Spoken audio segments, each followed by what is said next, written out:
Assalamualaikum warahmatullahi wabarakatuh. Perkenalkan, nama saya Rahman, absen 30 kelas 11 PASPA. KTI atau karya tulis ilmiah adalah tulisan atau laporan tertulis yang memaparkan hasil penelitian atau kajian masalah oleh seseorang atau kelompok. Karya tulis ilmiah yaitu dibagi 3 jenis, yaitu karya tulis populer, karya tulis semi formal, karya tulis formal. Karya tulis populer yaitu menggunakan ragam bahasa yang santai dan kalimat-kalimat sederhana berupa fakta. Karya ilmiah populer dapat ditemukan di media massa seperti majalah dan koran. Karya ilmiah semi formal umumnya disusun oleh unsur-unsur yang lebih sederhana daripada karya formal, yang terdiri atas halaman judul, kata pengantar, daftar isi, pendahuluan, pembahasan, dan penutup.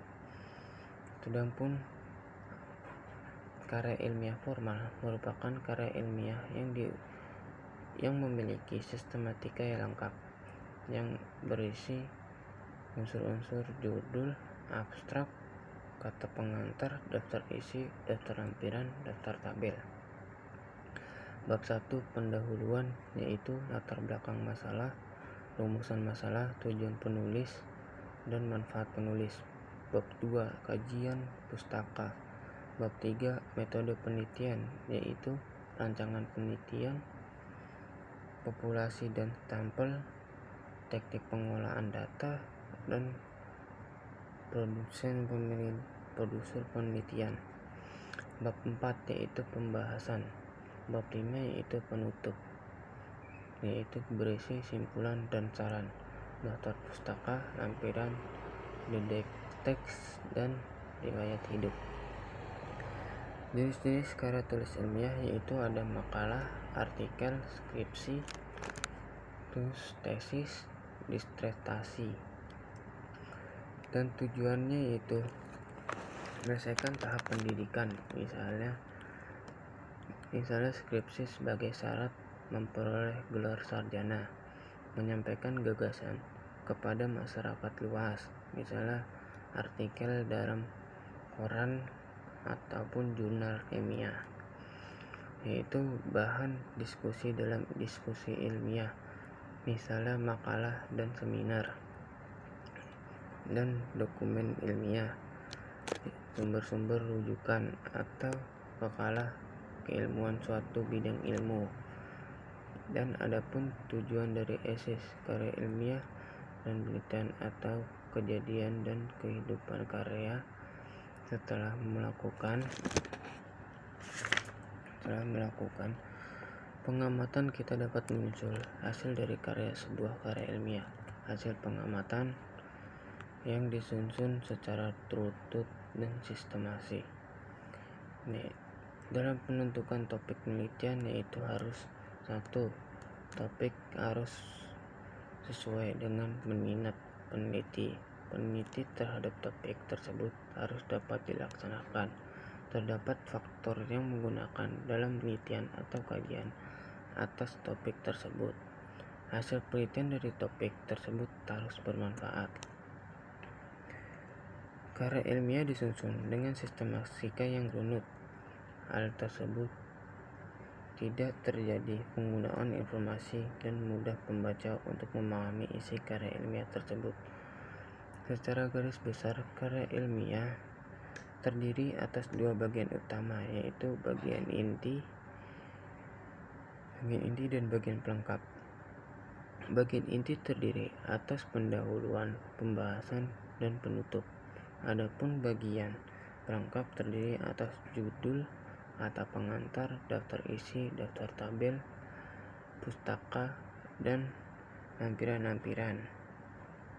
Karya ilmiah objektif, yaitu ditandai oleh ragam bahasa dan kaidah kebahasaan yang digunakan, yaitu dalam karya ilmiah menggunakan ragam bahasa baku, menggunakan kalimat yang pendek dan bagus, menggunakan kata ganti impersonal, menggunakan kalimat fakta atau kalimat yang berisi informasi faktual, menggunakan kalimat yang emotif atau melibatkan aspek perasaan penulis. Yaitu sebelum menyajikan karya ilmiah, telah disusun kita harus mengkonstruksi isi karya ilmiah tersebut dengan cara sistematik menggunakan kaidah kebahasaan yang sesuai. Selain itu, kita harus merevisi beberapa unsur dalam karya ilmiah, yaitu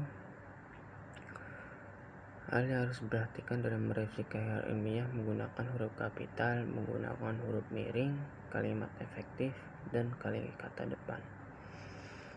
Proses revisi harus dilakukan agar isi daftar karya ilmiah saling mengidentifikasikan dan tidak mendapat kesalahan baik dalam pengamatan ejaan.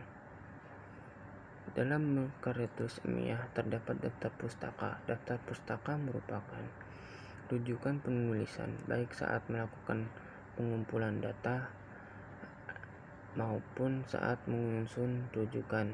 Penulis baik melakukan sesuatu penelitian atau laporan. Daftar pustaka memuat identitas sumber buku atau referensi yang digunakan sebagai bahan untuk menyusun karya tulis, yaitu teknik-teknik cara menulis karya tulis. Teknik-teknik cara menulis daftar pustaka, yaitu nama belakang pengarang ditulis di depan, kemudian dipisahkan dengan menggunakan tanda koma.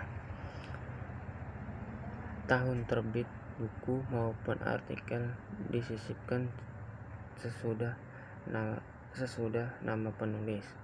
Judul buku ditulis dengan cara dicetak miring. Terus kota terbit buku maupun artikel, koma, nama penerbit buku maupun artikel, koma. Semua unsur-unsur tersebut yaitu dengan menggunakan tanda titik dan koma.